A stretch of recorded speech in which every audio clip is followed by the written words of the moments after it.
All right, guys, what's going on? Welcome in. So the Jets schedule was released last night at 8 o'clock, and there are some things that I absolutely love about the schedule. There's some things I really do not like about the schedule. It's funny, I've actually never really felt this way about the Jets schedule going into a year, where there's clear things that I'm just super pumped with. But at the same time, in the same year with the same schedule, there's things that I'm like, man, like this is a pretty tough break.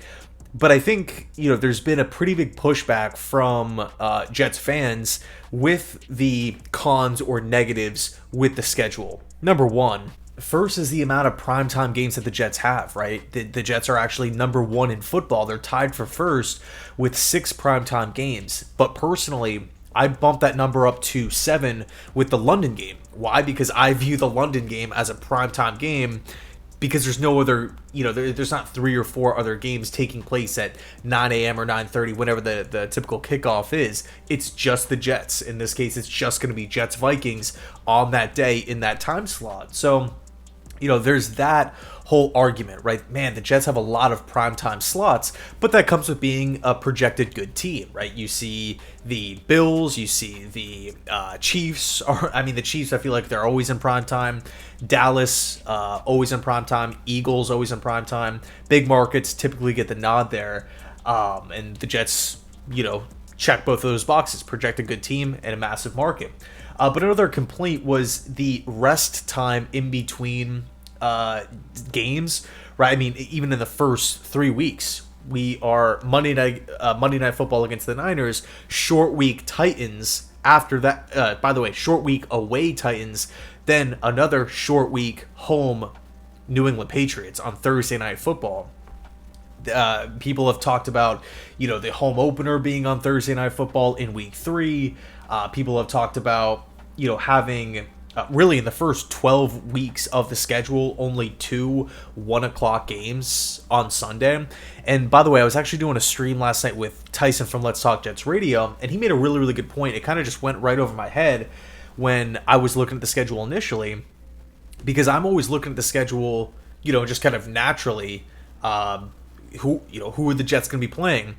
I don't, living down in Florida, I'm not looking at the schedule through the eyes of a season ticket holder or as somebody that's going to go to 2 games, 3, 4, 5 games a season. I just I'm hoping to make it up to MetLife one time this year. That would be sweet, but I didn't go to any last year. I didn't go to any the year before that. As far as Jets home games go, I have been to MetLife a few times, one of which was for a preseason game, but I'm not looking at it through that angle. But Tyson is, right? Tyson was just like, man, he said that he really felt as though that the season ticket holders kind of got screwed in a sense because of people's work schedules. And if you're somebody who is whether you're you live in New York, you live in Jersey, you live in the area, or you're somebody flying in, like you want to go on a weekend day,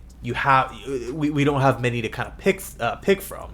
It's Thursday night, it's Monday night. There's going to be a lot of people that are going to be tired at work, right? So there has been some pushback for sure. But truthfully here, I think at the end of the day, I think this is a pretty favorable schedule for New York. There's many things I like about it, and I'm going to do a whole separate video on it. But this is something that caught my eye. The point of this video, right? Because there's pushback, it's obviously been a talking point. Like, man, the Jets have a lot of primetime. Like, it's definitely not something that is like a typical schedule release. So Albert Breer did an article. Well, actually, first off, let's start with Mike North, who I apparently is the NFL VP of broadcast planning. According to Zach Rosenblatt, Mike North's comments on the Jets having six primetime games within 11 games to start the season. North said that we feel like the Jets kind of owe us one. For that guy, meaning Aaron Rodgers, to last 4 plays was disheartening for many of us. And then he goes on to say that the Jets are an obvious candidate for some late season flexing from to add more primetime games as well. I mean, that comment just rubs me the wrong way. Aaron Rodgers doesn't know the NFL, the broadcast team anything, right? It's not his fault that he tore his Achilles. Come on, man. Like, it just bothers me. That comment freaking bothers me. But moving on to Albert Breer's article here, there was a massive section in the first chunk of the article just about the New York Jets and how many primetime games they had with the scheduling specifically. And he talked to Ani Bose, who is apparently the vice president of the broadcasting unit for the NFL. And so here are a couple quotes in regards to the Jets playing, this kind of strange schedule early on. He said, "We went all in on the Jets last year with Aaron Rodgers, starting with that Monday night game, and it happens 4 plays into it." Talking about the injury here.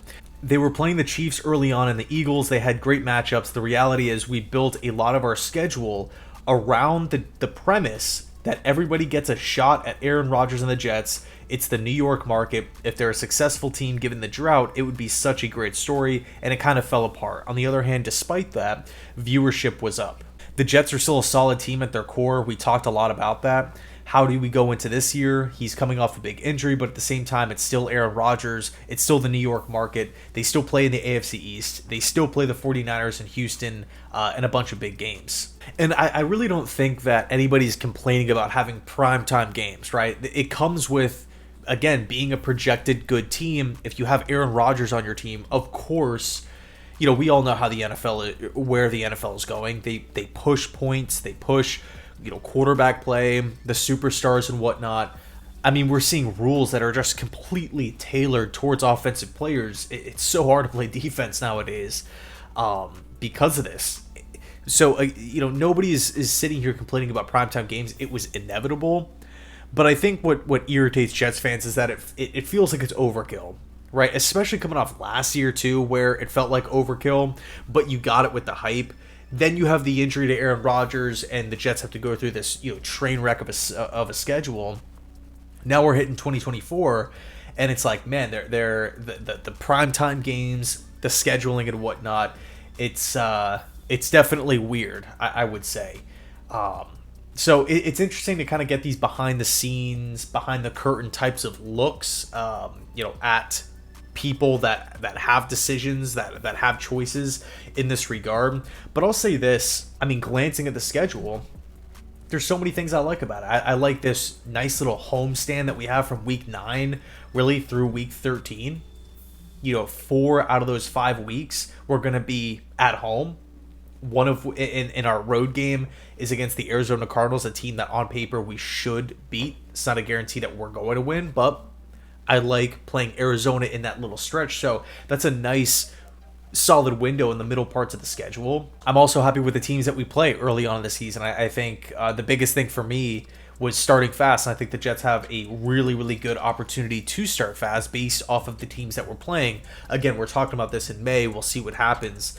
Nothing is, an exact science here, but I feel good about it. I actually feel really, really good about the Jets schedule. Yeah, it's tough late, but I'm not going to sit here and pretend that I didn't know who we were going to be playing this season.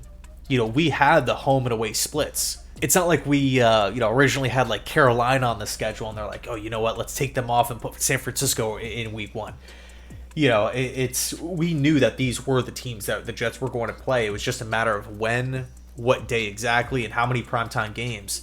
So let me know your thoughts down below in the comment section. Do you find these comments interesting at all? Because there's definitely a lot of pushback with this Jets schedule. But again, for me, I've seen worse. I would much rather take this schedule over last year's schedule. So anyway, let me know your thoughts down below in the comment section. Thanks so much for watching, and as always, go Jets.